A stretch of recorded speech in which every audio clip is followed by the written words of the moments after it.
में 6 मंजिला इमारत में लगी आग, 7 की मौत, 51 लोग झुलसे। एनसीपी सिंबल पर आज सुनवाई करेगा इलेक्शन कमीशन, शरद और अजीत दोनों गुटों को बुलाया। सुप्रीम कोर्ट ने कहा संसद में अपमानजनक बयान देना अपराध नहीं, सांसदों विधायकों को बोलने की पूरी आजादी। नीरज चोपड़ा ने जीता फैंस का दिल, दौड़कर लड़खड़ाते हुए जमीन पर गिरता नेशनल फ्लैग पकड़ा। सिद्धू मूसेवाला हत्याकांड में नया खुलासा, हरियाणा के जोगा ने दी थी बोलेरो मॉड्यूल के शूटरों को पनाह।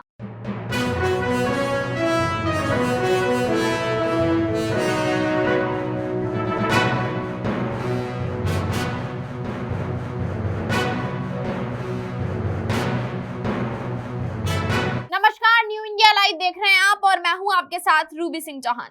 शुरुआत करेंगे इस वक्त की बड़ी खबर से। मुंबई के गोरेगांव इलाके में कल देर रात 6 मंजिला बिल्डिंग में आग लग गई, जिसमें कुल 51 लोग घायल हो गए। अब तक 7 लोगों की मौत हो गई, जबकि 5 की हालत गंभीर है।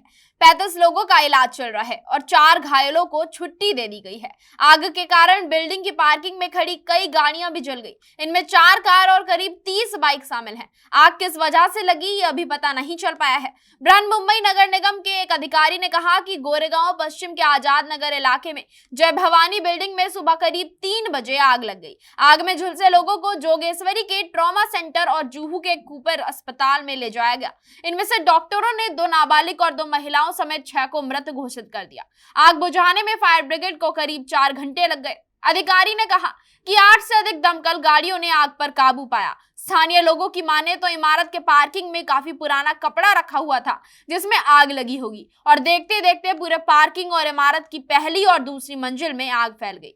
महाराष्ट्र के सीएम एकनाथ शिंदे का कहना है, मैं नगर निगम आयुक्त और पुलिस से लगातार बात कर रहा हूं। जो हुआ वो दुर्भाग्यपूर्ण है। मैं मरने वालों के प्रति संवेदना व्यक्त करता हूं। सरकार उनके परिवारों को 5 लाख रुपए की आर्थिक मदद देगी। जो घायल हैं उनका इलाज सरकार की ओर से कराया जाएगा। वहीं महाराष्ट्र के डिप्टी सीएम देवेंद्र फडणवीस ने घटना पर दुख व्यक्त किया है। उन्होंने सोशल मीडिया पर लिखा, गोरेगांव में आग लगने की घटना में जानमाल के नुकसान के बारे में जानकर दुख हुआ। हम बीएमसी और मुंबई पुलिस अधिकारियों के संपर्क में हैं और सभी सहायता प्रदान की जा रही है। उन परिवारों के प्रति मेरी गहरी संवेदनाएं हैं जिन्होंने अपने प्रियजनों को खो दिया है और घायलों के शीघ्र स्वस्थ होने की कामना करता हूं। वहीं इलेक्शन कमीशन आज यानी 6 अक्टूबर को एनसीपी के इलेक्शन सिंबल के अधिकार पर सुनवाई करेगा। कमीशन ने शरद और अजीत दोनों गुटों को पर्सनल सुनवाई के लिए बुलाया है। ये दोनों ही गुट पार्टी पर अपना दावा कर रहे हैं। उधर शरद पवार ने गुरुवार को दिल्ली में कहा कि एनसीपी का चुनाव चिन्ह बदलने की कोशिश हो सकती है। अगर पार्टी का चुनाव चिन्ह चला भी जाए तो कार्यकर्ताओं को चिंता करने की कोई जरूरत नहीं है। सिंबल बदलने से लोग नहीं बदलते, उन्हें पता होता है कि कौन सा बटन दबाना है। मैंने अलग अलग चुनाव चिन्हों पर चुनाव लड़े और जीते हैं। इसी साल जुलाई में अजीत पवार ने शरद पवार से बगावत कर दी थी। वो 2 जुलाई को एनसीपी के 8 विधायकों के साथ भाजपा शिवसेना के नेतृत्व में महाराष्ट्र सरकार में शामिल हो गए। अजीत महाराष्ट्र के उप मुख्यमंत्री बनाए गए थे। इसके बाद अजीत गुट ने पार्टी के नाम और इलेक्शन सिंबल पर अपना दावा किया था। अजीत ने 40 विधायकों के समर्थन से खुद को पार्टी का नया प्रेसिडेंट भी घोषित कर दिया था। वहीं शरद पवार गुट ने चुनाव आयोग से कहा था कि पार्टी में कोई विवाद नहीं है, सिर्फ कुछ शरारती लोग अपने व्यक्तिगत हितों के लिए पार्टी से अलग गए हैं। पवार ने गुरुवार को कहा कि नरेंद्र मोदी पहले प्रधानमंत्री हैं जो सरकारी कार्यक्रमों में राजनीतिक बातें करते हैं। उन्होंने कहा, मैंने कई प्रधानमंत्रियों को देखा है। कॉलेज के समय जवाहरलाल नेहरू को देखा, बाद में इंदिरा गांधी, नरसिम्हा राव और एचडी देवगौड़ा को भी देखा। आज के पीएम और पहले के पीएम में फर्क है। पहले पीएम विकास प्रोजेक्ट के उद्घाटन के लिए जाते थे तो वहां कोई राजनीतिक टिप्पणी नहीं करते थे। आर्मी का कोई कार्यक्रम होता था तो प्रधानमंत्री वहां पर देश की रक्षा की बात करते थे, विपक्ष को गालियां नहीं देते थे। आज नरेंद्र मोदी रेलवे लाइन का उद्घाटन करने जयपुर जाते हैं, वहां उनकी रेलगाड़ी विपक्ष की ओर निकल जाती है। वो भूल जाते हैं कि वो प्रधानमंत्री हैं और प्रशासन के प्रमुख हैं। शरद पवार ने गुरुवार को कहा कि भाजपा को अपना इलेक्शन सिंबल बदल लेना चाहिए। उन्होंने कहा कि मीडिया ने लोगों से पूछा कि भाजपा को नया चुनाव चिन्ह क्या रखना चाहिए। इस पर लोगों ने कहा कि कमल के फूल की जगह वॉशिंग मशीन को चुनाव चिन्ह बताना चाहिए। नेताओं की धुलाई। वहीं सुप्रीम कोर्ट ने संसद में अपमानजनक बयानबाजी को अपराध मानने के प्रस्ताव को खारिज कर दिया है। सुप्रीम कोर्ट ने गुरुवार को कहा कि सदन के भीतर राजनीतिक विरोधियों के लिए अपमानजनक बयान देना कोई अपराध नहीं है। सुप्रीम कोर्ट के सामने एक प्रस्ताव में कहा गया था कि संसद और विधानसभाओं में अपमानजनक बयान सहित हर तरह के काम को कानून से छूट नहीं मिलनी चाहिए, जिससे ऐसा करने वालों के खिलाफ आपराधिक साजिश के तहत दंडात्मक कानून को लागू किया जा सके। इस पर सुप्रीम कोर्ट ने कहा कि सदन के भीतर कुछ भी बोलने पर सांसदों विधायकों पर कानूनी कार्रवाई नहीं की जा सकती। संसद और विधानसभा के सदस्यों को सदन के भीतर बोलने की पूरी आजादी है। एक रिपोर्ट के मुताबिक झारखंड मुक्ति मोर्चा की विधायक सीता सोरेन के खिलाफ वोट के बदले रिश्वत के आरोप से जुड़े एक मामले की सुनवाई के दौरान सुप्रीम कोर्ट ने ये टिप्पणी की। Chief justice DY Chandrachud, justice AS Bopanna, MS Sundresh, PS Narasimha, JP Pardiwala, Sanjay Kumar और मनोज मिश्रा की 7 जजों की बेंच इस मामले की सुनवाई कर रही है। वहीं चीन में चल रहे एशियन गेम्स 2023 में पानीपत के गोल्डन बॉय नीरज चोपड़ा ने जैवलिन थ्रो में गोल्ड जीतने के बाद अब सबका दिल भी जीत लिया है। दरअसल जीत के बाद नीरज चोपड़ा ने फोटो सेशन के लिए दर्शकों से तिरंगा मांगा। कुछ देर किसी ने नहीं दिया तो वो सिल्वर मेडल जीतने वाले जेना किशोर के साथ कुछ आगे बढ़ गए। इसी बीच भीड़ से किसी ने उनकी तरफ तिरंगा उछाल दिया। नीरज चोपड़ा ने इसे मुड़कर देख लिया, वो लड़खड़ाते हुए भाग कर आए और तिरंगे को जमीन पर गिरने से पहले ही कैच कर लिया। नीरज का ये वीडियो अब खूब शेयर हो रहा है। फैंस अपने अपने अंदाज में उनकी तारीफ कर रहे हैं। सोशल मीडिया यूजर लिख रहे हैं कि नीरज को गोल्ड से ज्यादा तिरंगा पसंद। वहीं पंजाबी सिंगर सिद्धू मूसेवाला के कत्ल केस में पंजाब पुलिस ने तीसरी चार्जशीट दायर कर दी है। इसमें कत्ल में शामिल नए आरोपी के बारे में खुलासा हुआ है। पुलिस ने इस मामले में हरियाणा में भिवानी के रहने वाले लॉरेंस गैंग के गैंगस्टर जोगिंदर सिंह उर्फ जोग्गा को गुरुग्राम की भौंसी जेल से प्रोडक्शन वारंट पर लाकर गिरफ्तार किया है, जिसके बाद मानसा कोर्ट में उसके खिलाफ चालान पेश किया गया। चालान के मुताबिक जोगा ने ही मूसेवाला के कत्ल में शामिल हरियाणा के बोलेरो में मॉड्यूल के शूटर प्रियव्रत फौजी, अंकित शेरशाह, कशिश और दीपक मुंडी के ठहरने का इंतजाम किया था। जोगा 2015 से लॉरेंस गैंग का मेंबर है। वो कत्ल के दौरान वहां राजेंद्र जोकर और लॉरेंस के भांजे सचिन थापन के संपर्क में था। गोल्डी बराड़ के कहने पर उसने मूसेवाला के कत्ल से पहले इन शूटरों के रहने का इंतजाम किया था।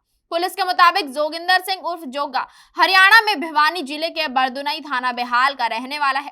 4 जून 2022 को उसे कत्ल केस में शामिल किया गया। राजेंद्र सिंह जोकर ने पुलिस पूछताछ में बताया कि जोगिंदर सिंह जोगा भी मूसेवाला हत्याकांड में शामिल है। इसके बाद कोर्ट से उसके गिरफ्तारी वारंट लिए गए, लेकिन वो पकड़ा नहीं जा सका, जिसके बाद उसे भगोड़ा करार दे दिया गया। इसके बाद पुलिस को पता चला कि जोगिंदर जोगा 31 मई 2023 को गुरुग्राम के भौंसी में दर्ज लूट और आर्म्स एक्ट के केस में जेल में बंद है। इसके बाद पुलिस ने कोर्ट से प्रोडक्शन वारंट लिया और उसे जेल से गिरफ्तार किया। मानसा ले जाकर उससे पूछताछ की गई तो जोगा ने बताया कि उसने कत्ल के बाद अपना अवैध हथियार और मोबाइल राजेंद्र जोकर के किराए वाले मकान में छिपा दिया।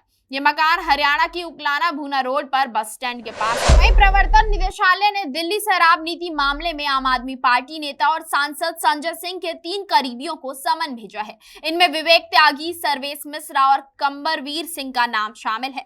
सर्वेश मिश्रा आज ही ईडी के सामने पेश हो सकता है। ईडी इन तीनों से संजय सिंह के सामने पूछताछ करेगी। आप सांसद फिलहाल 10 अक्टूबर तक ईडी की हिरासत में है। सिंह को बुधवार 4 अक्टूबर को उनके दिल्ली वाले घर से ईडी ने दिन भर की पूछताछ के बाद गिरफ्तार किया था। संजय के इन करीबियों पर आरोप लगाते हुए ईडी ने कहा है कि सर्वेश ने संजय सिंह के घर पर उनकी तरफ से 2 बार में 2 करोड़ रुपए लिए थे। वहीं संजय के पर्सनल असिस्टेंट विजय त्यागी को आरोपी अमित अरोड़ा की कंपनी आरालियास हॉस्पिटैलिटी की कॉमर्शियल प्रॉफिट में हिस्सा ऑफर किया गया था। ईडी इन तीनों से क्राइम और इससे पूरी आय का पता लगाने के लिए सवाल जवाब करेगी। भाजपा प्रवक्ता सुधांशु त्रिवेदी ने संजय के करीबियों को समन भेजे जाने के बाद प्रेस कॉन्फ्रेंस की, जिसमें उन्होंने कहा कि आम आदमी पार्टी में भ्रष्टाचार और रोज नए खुलासे होना आम बात हो गई है। पॉलिसी में नीतिगत चेंज, जिसका मतलब है कि केवल संजय सिंह ही नहीं पूरी पार्टी दोषी है। कल कोर्ट ने कहा है कि ये गिरफ्तारी किसी भी तरह से गलत नहीं है। आज दिल्ली की जनता अपने आप को ठगा हुआ महसूस कर रही है। वहीं केरल हाई कोर्ट ने इन विट्रो फर्टिलाइजेशन IVF का इलाज कराने के लिए आजीवन कारावास की सजा पाए एक दोषी को पैरोल देने का आदेश दिया है। कोर्ट ने कहा हर किसी को सम्मान के साथ जीने का अधिकार है, इसलिए कोर्ट कैदी को कम से कम 15 दिन की पैरोल देती है। अदालत ने यह भी निर्देश दिए कि जेल DGP 2 सप्ताह के भीतर इस पर कार्रवाई करे। कैदी के जेल से बाहर आने का मामला पिछले 3 महीनों से चल रहा है। पत्नी ने अस्पताल की तरफ से जारी डॉक्यूमेंट लेकर जिला अदालत में पैरोल की गुहार लगाई थी। हालांकि तब सरकारी वकील ने कोर्ट से पैरोल ना देने की अपील की। इसके बाद याचिकाकर्ता हाई कोर्ट पहुंची और उसने बताया कि आईवीएफ इलाज के लिए 3 महीनों के दौरान उसके पति का बाहर आना जरूरी है। जस्टिस पीवी कुन्हीकृष्णन ने इस मामले की सुनवाई की। कोर्ट ने कहा ऐसे मामलों में यह देखा जाना चाहिए कि पैरोल की डिमांड में कितनी सत्यता है। हाई कोर्ट ने यह भी बताया कि प्रत्येक मामले पर इरादे की शुद्धता के आधार पर विचार किया जाता है।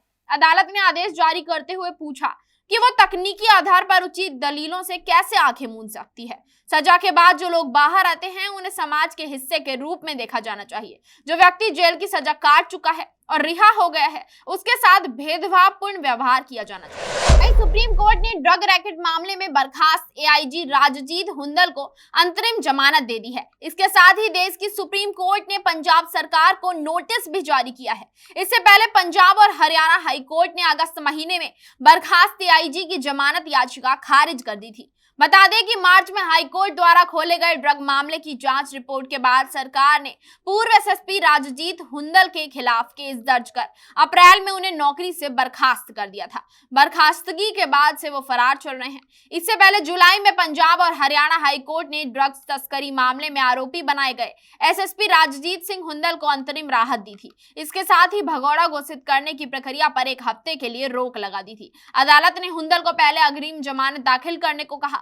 अदालत अन्य मामलों पर बाद में सुनवाई करेगी। हुंडल ने हाईकोर्ट में याचिका दायर करते हुए मामले की जांच सीबीआई से करवाने की मांग उठाई थी।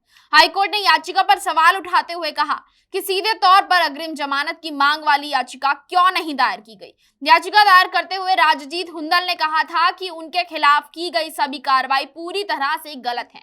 नियमों की अवहेलना करते हुए उनकी बर्खास्तगी के आदेश भी जारी कर दिए गए। हाईकोर्ट ने कहा कि याचिकाकर्ता को भगौड़ा घोषित करने की प्रक्रिया और उसके खिलाफ लुकआउट नोटिस भी तय प्रक्रिया के विपरीत जारी किया। वहीं ऑनलाइन बैटिंग ऐप केस में कॉमेडियन कपिल शर्मा, एक्ट्रेस हुमा कुरैशी और हिना खान को ईडी ने समन भेजा है। पीटीआई ने इसकी जानकारी दी। हालांकि दोनों को कब बुलाया गया है इसकी जानकारी अभी सामने नहीं आई है। वहीं एक्टर रणबीर कपूर ने प्रवर्तन निदेशालय को ईमेल भेजकर पेश होने के लिए 1 हफ्ते का वक्त मांगा है। रणबीर को 6 अक्टूबर यानी आज रायपुर के ईडी दफ्तर में पेश होना था। ईडी रायपुर के वकील सौरभ पांडे ने बताया कि रणबीर को 6 नहीं 5 अक्टूबर को पेश होना था, लेकिन वो नहीं आए। शाम 5 बजे तक अफसरों ने उनका इंतजार किया।